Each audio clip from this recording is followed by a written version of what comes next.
কি করতে চাইছিস তুই? নাজমা বেগম কড়া গলায় প্রশ্ন ছুড়ে দিয়ে তনার দিকে তীক্ষ্ণ দৃষ্টিতে তাকালেন।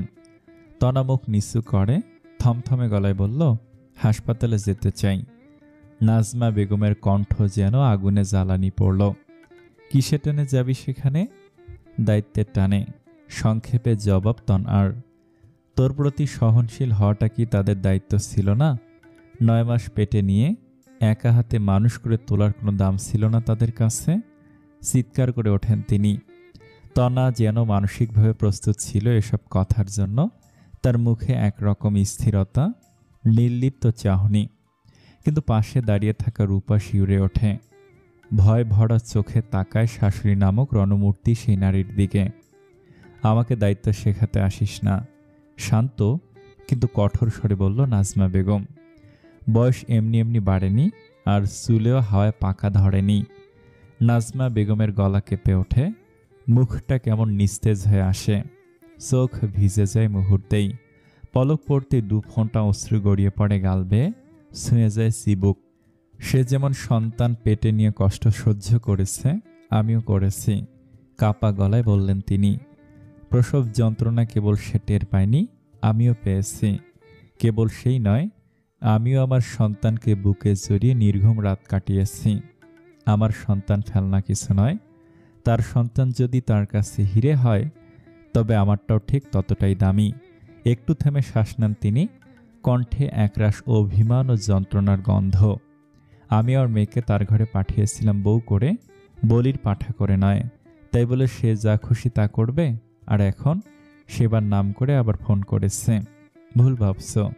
ওরা আমাকে যার কথা বা গিয়ে সেবা করার কথা কিছু বলেনি, শুধু বলেছে। নাজমা বেগম থামিয়ে দিলেন মেয়েকে। গলায় ঝরল দীর্ঘ অভিজ্ঞতার তিক্ত সুর। তুমি ওর পেটে হয়েছ, আমি তো আর পেটে হইনি। কে কিসের জন্য আর কেন বলেছে সবই বুঝি। ঘরের বউয়ের কানে এসব খবর আসে সেবার জন্যই। তনা এবার একটু এগিয়ে এসে মায়ের চোখের দিকে তাকিয়ে বলল, বউ হয়ে আমি আমার দায়িত্ব অবহেলা করতে পারি না মা? নাজমা বেগম যেন আরো তেতে উঠলেন, চোখে আগুন, কণ্ঠে ক্ষোভের ঝড়। তনার কথার প্রতি উত্তরে যেন দীর্ঘদিনের চেপে রাখা যন্ত্রণার বাঁধ ভেঙে গেল। খবরদার তনা, তুই আমার সামনে দায়িত্বের বুলি আওড়াবি না। যখন কানে আসবে মেয়ে শ্বশুরবাড়িতে ভালো ছিল না, ভালো থাকেনি কখনো, তখন এসব দায়িত্বের বুলি মুখ দিয়ে আসবে না। মা হওনি, আগে মা হও, তখন বুঝবে আমার কষ্ট। ঘরের নিস্তব্ধতা নেমে এসেছে। তনার মুখে অবিচল দায়িত্ববোধ আর নাজমা বেগমের ক্ষোভ দুটোই মিলে বাতাস ভারী করে তুলেছে। এমন সময় কোনায় দাঁড়িয়ে থাকা রূপা ধীরে ধীরে এগিয়ে গেল, কণ্ঠে জড়তা, চোখে একরাশ উদ্বেগ। আপুকে যেতে দিন না আম্মা, আন্টির অবস্থা সত্যি খুব খারাপ, সে ভয়ে ভয়ে বলল। নাজমা বেগম ঘুরে তাকালেন তার দিকে, মুখটায় তীব্র বিরক্তি, চোখে যেন আগুনের লেলিহান শিখা। দাঁত চেপে গলা নিচু রেখে কিন্তু তীক্ষ্ণ সুরে বললেন, আপুর সাগরে তো আপনি চুপ থাকেন। আজকাল আপনার আপু আপনার মাঝে জ্ঞান বিতরণ করা শুরু করেছে। এক মুহূর্তে রূপা গুটিয়ে গেল, মাথা নিচু করে সরে দাঁড়ালো। তনা চোখের ইশারায় রূপাকে চুপ থাকতে বলে। হঠাৎই মাকে জড়িয়ে ধরল তনা। নাজমা বেগমের দৃঢ় শরীরের গাঁথনিতে মুখটা চাপা দিয়ে মাথা রাখল তার নরম বাহুতে। যেন শৈশবের মতোই আবারও একবার আশ্রয় চাইল সেই চেনা গন্ধের মাঝে। কণ্ঠটা খাদে নামিয়ে থেমে থেমে বলল, আমার সাথে তারা অনেক খারাপ করেছে মা। তারা কখনো ছিল না সহনশীল, না দেখিয়েছে বিন্দু মাত্র অনুভূতি। কিন্তু আমিও যদি তাদের মতো আচরণ করি, তাহলে আমার আর তাদের মধ্যে পার্থক্যটা থাকবে কোথায়? এই শিক্ষা তো তুমি আমাকে দাওনি। তারা আমার প্রতি দায়িত্বশীল নাও হতে পারে, কিন্তু আমি পারবো না দায়িত্ব জ্ঞানহীন হতে। একটু থেমে আবার বলল সে, কণ্ঠে এক অসহায় দৃঢ়তা। আমার স্বামী এখন যেরকম দিশেহারা অবস্থা, এই মুহূর্তে আমার দূরে থাকা কতটা যৌক্তিক? তার পাশে দাঁড়ানো কি আমার উচিত নয় মা? এই পরিস্থিতিতে তো ওর আমাকে খুব প্রয়োজন। তুমি কি বলছো আমি যেন তার পাশে না থাকি? আমি কখনো তোমার জামাইয়ের চোখে চোখ রাখতে পারবো তো? তনা মায়ের মুখটা নিজের দিকে ফিরিয়ে আনলো, চোখে তখন কান্নার টলমল জল, গলা কাঁপছে। অনেক বছর পর আমি যখন শাশুড়ি হব, আয়নার নিজের মুখোমুখি হওয়ার আগেই মাথা নোয়াতে চাই না আমি। নিজের প্রতিবিম্বের দিকে তাকিয়ে যেন ভাবতে না হয় আমার কিছু কাজ ভুল ছিল। তনা থামে, টলটল করতে থাকা চোখ জোড়ার পানি পলক ফেলার আগেই গড়িয়ে পড়ে। একদিন বাঁচি বা 100 বছর, আজ যদি মাহমুদের মায়ের কিছু হয়ে যায়, যে কটা দিন বাঁচব নিজের কাছেই নিজে অপরাধী হয়ে যাব। আমি বিবেকের কাঠগড়া আসামি হতে চাই না মা। তারা ভুল করেছে আর অপরাধ করেছে, তাদের মতো করে আমি অপরাধী হতে চাই না। অন্তত সেই জায়গা থেকে নির্দোষ থাকতে চাই, অন্তর্দহনে পুড়তে চাই না আজীবন। ভোরের কুয়াশা ভেদ করে আলো যখন ধীরে ধীরে ছড়িয়ে পড়েছিল চারদিকে, ঠিক তখনই হাসপাতালের নিস্তব্ধ করিডোরে পা রাখল তনা। তার সঙ্গে ছিলেন নাজমা বেগম, মুখে উদ্বেগের ছায়া আর চোখে একরাশ ক্লান্তি। রাতভর অনিদ্রার ক্লান্তিতে ভেঙে পড়া মাহমুদের সামনে চেয়ারে হেলান দিয়ে কখন যে চোখ বুজে ফেলেছিল তা বুঝতেই পারেনি। হঠাৎ তনার উপস্থিতি যেন নিঃশব্দ ঝড়ের মতো এসে আঘাত করল তাকে। চমকে উঠে চোখ মিলল সে, বিস্ময় ফুটে উঠল দৃষ্টিতে। তনা পাশে গিয়ে বসতেই কৃতজ্ঞতায় নুয়ে পড়ে মাহমুদ। আমার আম্মা ভালো নেই তনা, আজ 3 দিন হয়ে গেল, অবস্থার কোনো উন্নতি নেই। কোনো অভিযোগ রেখো না আমার প্রতি। তনা আইসিইউর সামনে গিয়ে দাঁড়ায়, নিষ্পলক চোখে তাকিয়ে থাকে মেহরুন্নেসার নিথর দেহটার দিকে। কোনো দম্ভ নেই, নেই কোনো তেজ। প্রাণ পাখিটা দেহে আছে কেবল এই যা। ডাক্তার আর কিছু বলেনি, শুধু দোয়া করতে বলেছে। নাজমা বেগমের দিকে তাকায় মাহমুদ, নিস্তেজ গলায় বলল, কেমন আছেন আম্মা? ভালো আছি আব্বা। এটা বলে তিনি তনাকে ডাকলেন। তনা কাছে এলো। টিফিন ক্যারিয়ার দিকে ইশারা করতে সে মাহমুদের দিকে তাকায়। রাতে মনে হয় কিছু খাওনি। মাহমুদ ম্লান হাসিয়ে, খেয়েছি। মিথ্যে বলে কি লাভ? মায়ের কাছে মিথ্যে বলে তো সেই ধরাই পড়ে যাও। ঠোঁট কামড়ে ধরে মাহমুদ, ফুলে ওঠে নাকের ডগা। ফাঁকা ঢোক গিলে বলে, আম্মাকে অমন দেখলে গলা দিয়ে খাবার নামে না। তুমি না খেয়ে থাকলে আম্মা সুস্থ হয়ে যাবে। 1 চামচ খিচুড়ি মাহমুদের মুখের সামনে ধরে তনা, চামচের দিকে ইশারা করে। তাহাজ্জুদ পড়তে উঠে, আর ঘুমাওনি মা? তোমার জন্য রান্না করেছে। নাজমা বেগমের দিকে তাকায় মাহমুদ, তিনি মৃদু হাসেন।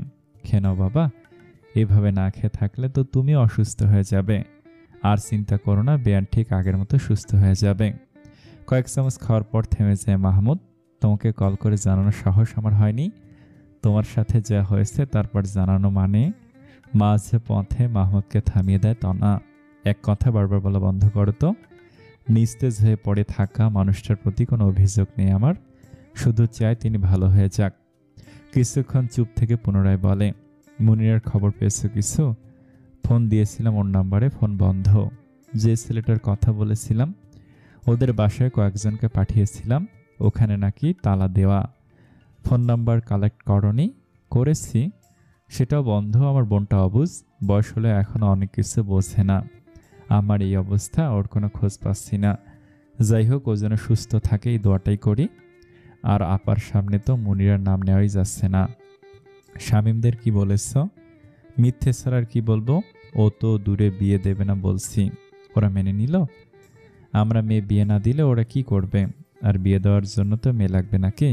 ছুটি নিয়েছ? মাহমুদ মাথা দুলায়। কথার মাঝেই ডাক্তার এসে দাঁড়ালেন। মাহমুদের দিকে তাকিয়ে একগাল হেসে ঢুকে গেলেন আইসিইউতে। মাহমুদ তাড়াতাড়ি দরজার কাছে গিয়ে দাঁড়ায়, পেছনে পেছনে তনা। ডাক্তার মেহরুন্নেসাকে পর্যবেক্ষণ করেন, প্রেশার মাপেন, হৃদয় স্পন্দন শুনে নেন স্টেথোস্কোপে। তারপর হালকা একটা প্রশান্তির হাসি ফুটে ওঠে তার মুখে। বাইরে বেরিয়ে এসে বলেন, ভালো খবর আছে, পেশেন্ট আগের চেয়ে অনেকটা বেটার রেসপন্স করছে। ঠিক তখনই এক নার্স এসে জানান, পেশেন্টের সেন্স ফিরে এসেছে। ডাক্তার মাহমুদের বুক থেকে যেন এক পাহাড় সরে যায়, চোখ ছলছল করে ওঠে। আমি একটু আম্মার সাথে দেখা করতে পারবো? অবশ্যই, তবে নয়েজ করা যাবে না। না না, আমি খুব শান্ত থাকব। মাহমুদ নিঃশব্দে আইসিইউতে ঢোকে। মেহরুন্নেসার চোখ দুটি আধা খোলা, পিটপিট করছে। আম্মা বলে ডাকতেই তিনি তাকানোর চেষ্টা করেন। ছেলেকে দেখে ঠোঁটের কোণে এক অতি মৃদু হাসি ফুটে ওঠে। কাঁদতে গিয়েও নিজেকে সামলায় মাহমুদ। তুমি আবার আগের মতো হয়ে যাবে আম্মা, আমরা সবাই আছি তোমার পাশে। মেহরুন্নেসা ডান হাত তুলতে চাইলেন, কিন্তু ব্যর্থ হলেন। এক পাশে এখনো নিস্তেজ। নড়াচড়া করো না আম্মা বলে মাহমুদ এগিয়ে আসে আরও একটু। মেহরুন্নেসা ঠোঁট নাড়িয়ে কিছু বলতে চাইলেন। কিছু বলবে? তিনি পলক ফেলেন। আপার কথা জানতে চাও? কোনো সাড়া নেই। আব্বা? এবারও নিরুত্তর। তনা? মেহরুন্নেসা ধীরে পলক ফেলেন সম্মতির ইশারায়। ও এসেছে আম্মা, ভেতরে পাঠাবো? আবারও পলক ফেলে সায় জানান তিনি। মেহরুন্নেসা তনার সঙ্গে দেখা করতে চান। মাহমুদ কথাটা জানতেই তনার দৃষ্টি চলে যায় নাজমা বেগমের দিকে। তিনি হালকা করে হাসেন, মৌন সম্মতির ইঙ্গিত দেন। তনা আর দেরি করে না, নিঃশব্দে পা বাড়ায়। ধীরে ধীরে আইসিইউর দরজার দিকে এগিয়ে যায়, একটুখানি থেমে নিঃশ্বাস নেয়, তারপর হালকাভাবে দরজাটা ঠেলে ভিতরে ঢুকে পড়ে। নিশুতি কেবিনে তনা পা রাখতে মেহরুন্নেসার দৃষ্টির আড়মোড়া ভেঙে ধীরে ধীরে ঘুরে এলো তার দিকে। তনা একটুকু হেসে এগিয়ে যায়, বিছানার পাশে দাঁড়ায়। মেহরুন্নেসার ঠোঁটের কোণে আফসা এক হাসি ফুটে ওঠে, কিন্তু চোখ জলে ভরে ওঠে মুহূর্তেই। কোটর বেয়ে অশ্রু গড়িয়ে পড়ার আগেই তনার আঙ্গুল তা আলতো করে মুছে দেয়। আপনি কাঁদছেন কেন? কাঁদলে তো শরীর আরও খারাপ হবে, শান্ত কণ্ঠে বলে সে। মেহরুন্নেসা ঠোঁট নাড়িয়ে কোনোভাবে উচ্চারণ করেন। মাফ শব্দটা যেন ভেঙে পড়া এক দীর্ঘশ্বাস। এরপর আর কিছুই বেরোয় না মুখ থেকে। মাফ করে দেব? তনার প্রশ্নে ক্ষীণভাবে মাথা নাড়েন তিনি। আমি অত কিছু মনে রাখিনি, আপনি বরং তাড়াতাড়ি ভালো হয়ে উঠুন। মেহরুন্নেসার চোখে অপরাধ বোধের গাঢ় ছায়া। সেই চোখে ধরা পড়ে একরাশ কৃতজ্ঞতা। কিছু বলতে চান, বলতে পারেন না। যত কিছু জমে আছে বুকের ভিতর, অপারগতায় তা আর বের হয় না শব্দ হয়ে। তনা শুধু পাশে থাকে, অভিমান ভুলে ক্ষোভ পেরিয়ে। অন্যদিকে মাহমুদ যেন উচ্ছ্বাসে ফেটে পড়ে। দীর্ঘদিনের জমে থাকা যন্ত্রণা, নির্ঘুম রাতের ক্লান্তি আর দুশ্চিন্তার ঘনঘটা সব যেন হয় মিলিয়ে যায় এক নিমিষে। আম্মা, আমি নিশ্চিত তনার জন্যই মা সাড়া দিয়েছেন, না হলে 3 দিন হয়ে গেল কোনো উন্নতি ছিল না। তনা আসতেই মা চোখ মেলে তাকালেন, হাসলেন। সবটাই তনার জন্য। শিশু সুলভ সেই বিশ্বাস আর আবেগ ঘন কণ্ঠে মাহমুদের কথা শুনে নাজমা বেগম কিছুক্ষণ নির্বাক থাকেন। এত সহজেই কিভাবে ছেলেটা সব কৃতিত্ব তনার কাঁধে তুলে দিল, এমন সরল ভাবনায় তিনি অবাক না হয়ে পারেন না। মনের এক কোণে কোথাও যেন একটা নরম স্পর্শ লাগে। এত সব ভাবনার মাঝে আবারও কানে আসে মাহমুদের উচ্ছ্বাস ভরা কণ্ঠ। আপা, কোথায় তুই? তাড়াতাড়ি আব্বাকে নিয়ে আয়, আম্মা চোখ খুলেছে। তনা আশাতে আম্মা সাড়া দিয়েছে। নিঃশ্বাস ফেলার সময় নেই যেন। হন্তদন্ত হয়ে দৌড়ে আইসিইউর সামনে এসে দাঁড়ায় সুমনা। পিছনে অনেকটা দূরে হাঁপাতে হাঁপাতে এগোচ্ছেন খালেকুজ্জামান। সুমনা থামতে হঠাৎ করে তনাকে শক্ত করে জড়িয়ে ধরে। তনা চমকে ওঠে, এমন আচরণ একেবারেই অপ্রত্যাশিত। কিছু বুঝে ওঠার আগেই তার কাঁধে টুপটাপ গড়িয়ে পড়ে উষ্ণ জল। আটকাতে গিয়েও থেমে যায় তনা। কাঁদলে মন হালকা হয়। কিছুক্ষণ পর সুমনা আস্তে করে বলে, আমি জানতাম তুমি আসবে। তনাকে ছেড়ে দিয়ে তাকায়, চোখে মুখে কৃতজ্ঞতার গভীর ছাপ। একজন নার্স ভেতরে ঢুকতে যাচ্ছিল, ঠিক তখনই সুমনা হঠাৎই এগিয়ে এসে পথ আটকে দাঁড়ায়। গলায় অনুরোধের কাঁপা সুর, চোখে অস্থিরতা। আমি কি আম্মার সাথে একটু দেখা করতে পারবো? নার্স এক ঝলক তার দিকে তাকায়, ব্যস্ত আর দায়িত্বশীল ভঙ্গিতে বলে, দেখুন, পেশেন্ট কেবল রেসপন্ড করেছে, পুরোপুরি স্টেবল নয় এখনো। এভাবে বারবার দেখা করতে দিলে ওনার অবস্থার অবনতি হতে পারে। একটু সময় দিন, আমরা নিজে থেকেই জানাবো।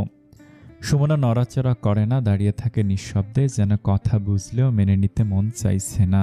সে ভাঙা গলা আবার অনুরোধ করে, 1 মিনিটের জন্য দিন, আমি একটা কথা বলবো না, শুধু দেখেই চলে আসব। তনা পাশে দাঁড়িয়ে আরও এগিয়ে এলো, কণ্ঠে অনুরোধ, চোখে দৃঢ়তা। ওনাকে 1 মিনিটের জন্য দেখা করতে দিন দয়া করে। এই পরিস্থিতির ওপর দিয়ে গেছেন, একটু দেখা না করলে পেশেন্টের পাশাপাশি উনিও অসুস্থ হয়ে পড়বেন।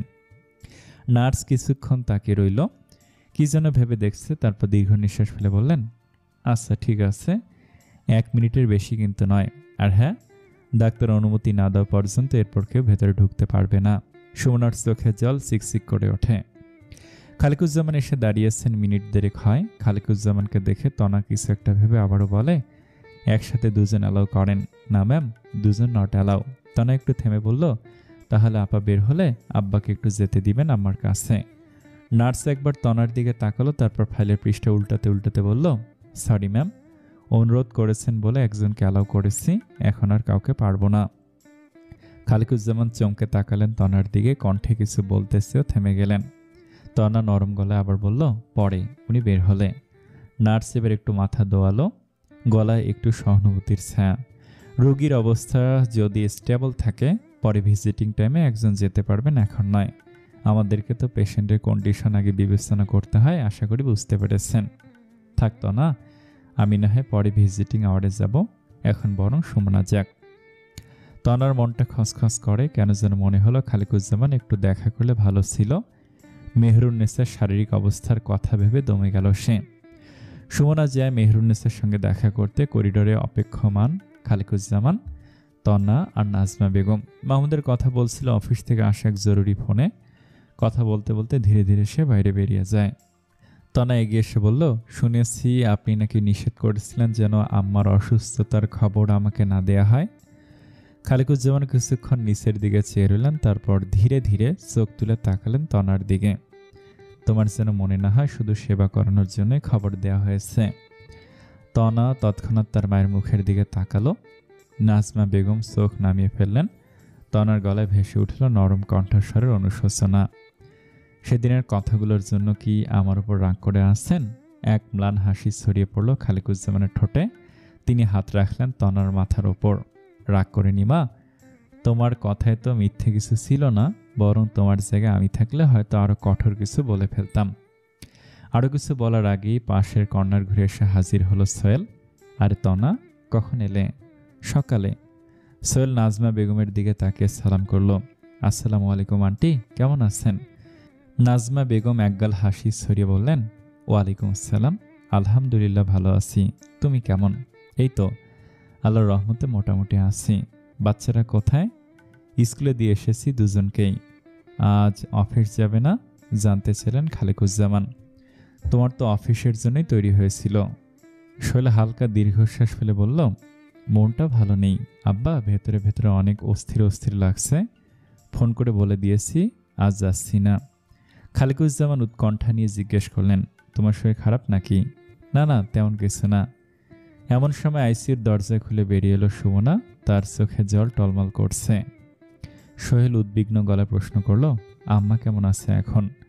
সুমনা একটুখানি থেমে চোখ মুছে বলল, ভালো নাকি খারাপ জানি না সোহেল, তবে এতটুকু জানি আম্মার চোখ খুলেছে, এতে আমার ভেতরের যন্ত্রণাটা একটু কমেছে। মেহরুন্নেসার অবস্থার ধীরে ধীরে উন্নতি হচ্ছে। এই ছোট্ট আশার আলোয় যেন স্বস্তির সুবাতাস এসে সবার জীবনে পড়েছে। 3 দিনের টান টান উদ্বেগ, উদ্বিগ্নতা সব যেন একটু একটু করে গলে যাচ্ছে।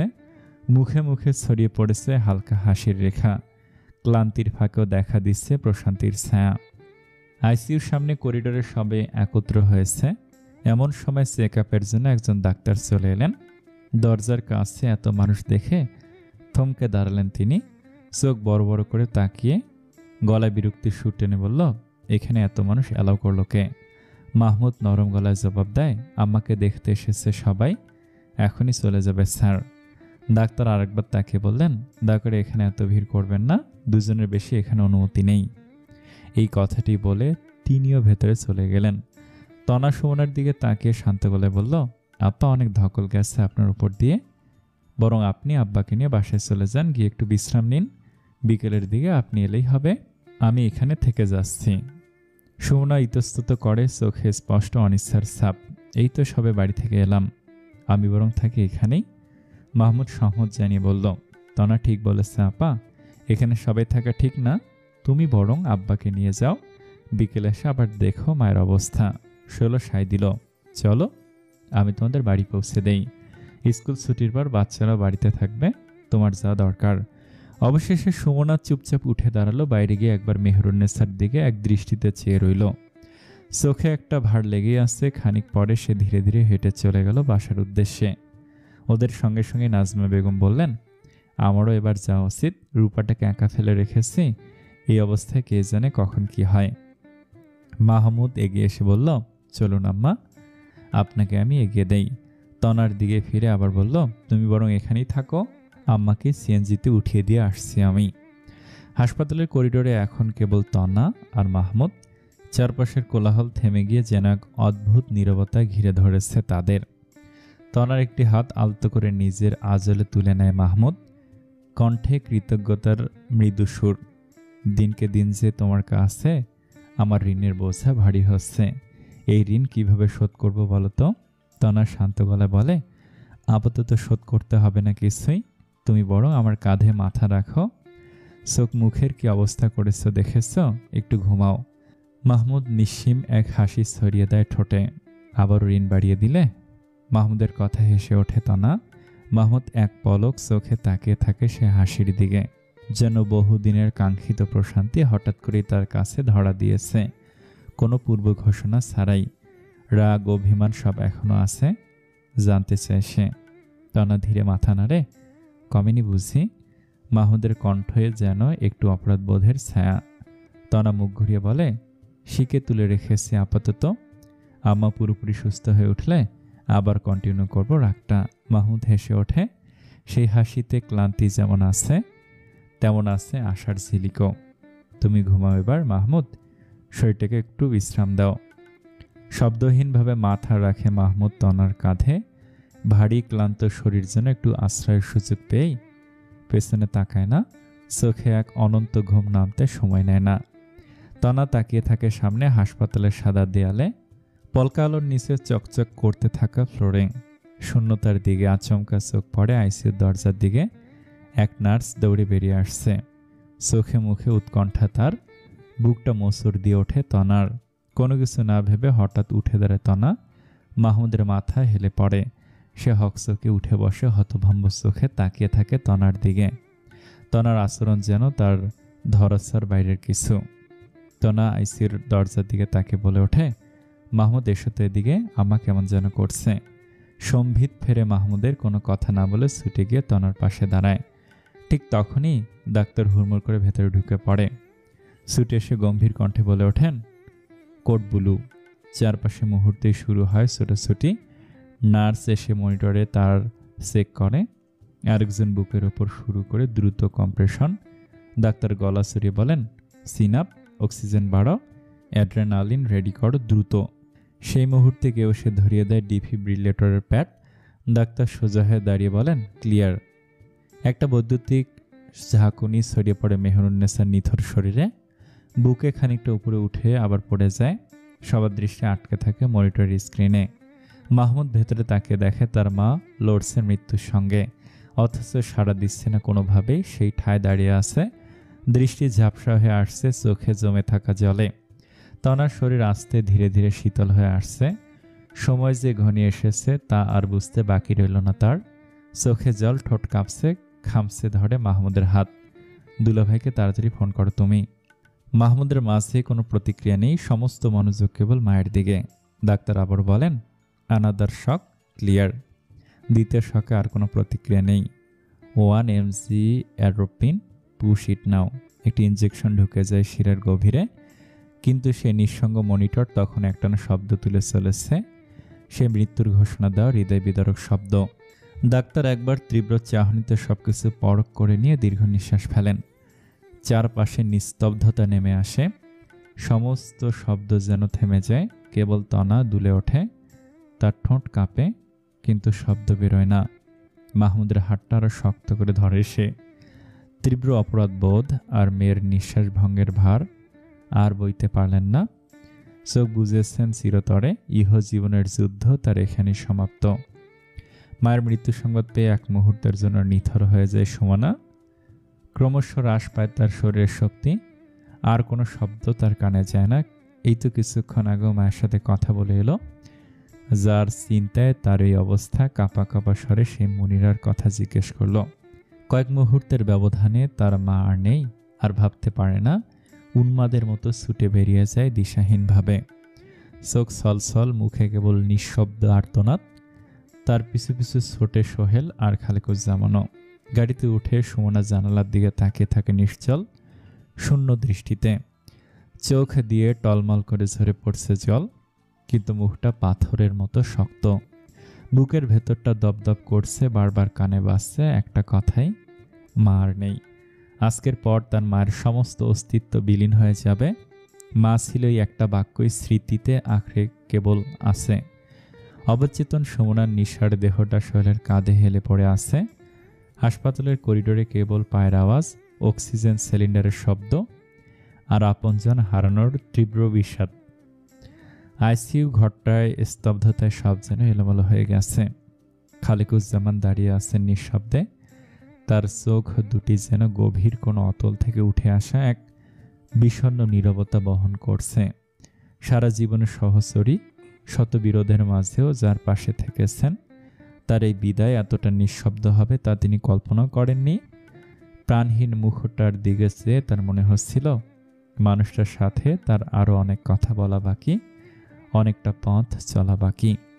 মাথায় বাঁধা অক্সিজেন ক্যানুলা, বুকে লাগানো ইসিজির ইলেকট্রোড, আঙুলে লাগানো অক্সিমিটার, এক এক করে সমস্ত যন্ত্র খুলে ফেলা হলো। বিছানার পাশে স্তব্ধ হয়ে থাকা মনিটর স্ক্রিনে আর কোনো কাঁপুনি নেই। একটা সোজা লাইন, জীবন ও মৃত্যুর মাঝখানের যে রেখাটি এতদিন ধরে টলমল করছিল তা এখন একটানা নিশ্চল। নার্স সেদিকে তাকিয়ে দীর্ঘশ্বাস ছাড়ল। এসব দেখতে দেখতে অভ্যস্ত তারা তবু বুকের ভেতরটা খা খা করে। এই তো খানিক আগেও মানুষটার দেহে প্রাণ ছিল, তার নাম ছিল একটা, আর এখনই নামের সাথে যুক্ত হয়েছে আর একটা নাম, লাশ। স্ট্রেচারে করে মেহেরুন্নেসাকে বের করতে পথ আগলে দাঁড়ান খালেকুজ্জামান। সাদা কাপড়টা সরিয়ে মেহেরুন্নেসা নিথর চোখে মুখে আলতো করে হাত ছোয়ালেন। সবাই তোমাকে নিয়ে হাজারটা অভিযোগ জানানোর পরেও আমি তোমার হাত ছাড়িনি, সহ্য করেছি, আগলে নিয়েছি। তবে আজ কেন আমায় ছেড়ে সারা জীবনের জন্য চলে গেলে মেহের? এটা যে অন্যায়। খালেকুজ্জামান বহু বছর পরে মেহেরুন্নেসাকে মেহের বলে ডাকলেন, কিন্তু মেহেরুন্নেসা সেই পুরনো দিনের মতো লজ্জায় আড়ষ্ট হলেন না। এত কাছ থেকে বলা মেহের ডাকটা তার কান অবধি পৌঁছায়নি, আর কোনোদিন পৌঁছাবেও না। একে একে আত্মীয়রা এসে উপস্থিত হচ্ছেন শেষবারের মতো মেহেরুন্নেসাকে দেখতে। বয়োজ্যেষ্ঠ কেউ কেউ খালেকুজ্জামানকে সান্ত্বনা দিচ্ছেন, কেউ বা চুপচাপ বসে আছেন। সুমনার পাশে কয়েকজন মহিলা বসে আছেন। বারবার জ্ঞান হারাচ্ছে সে। মায়ের এমন অবস্থায় আতঙ্কে ভেঙে পড়েছে নিশি। মায়ের হাত ধরে ডুকরে ডুকরে কাঁদছে। ভিড়ের মাঝে কেউ কেউ মুনিরের খোঁজ করছে, আবার সুমনার পরিস্থিতি দেখে তার দিকে মনোযোগ ফিরিয়ে নিচ্ছেন। ড্রয়িং রুমের মাঝখানে মেহেরুন্নেসার দেহ রাখা হয়েছে। ধবধবে সাদা চাদরে ঢাকা তার শরীর।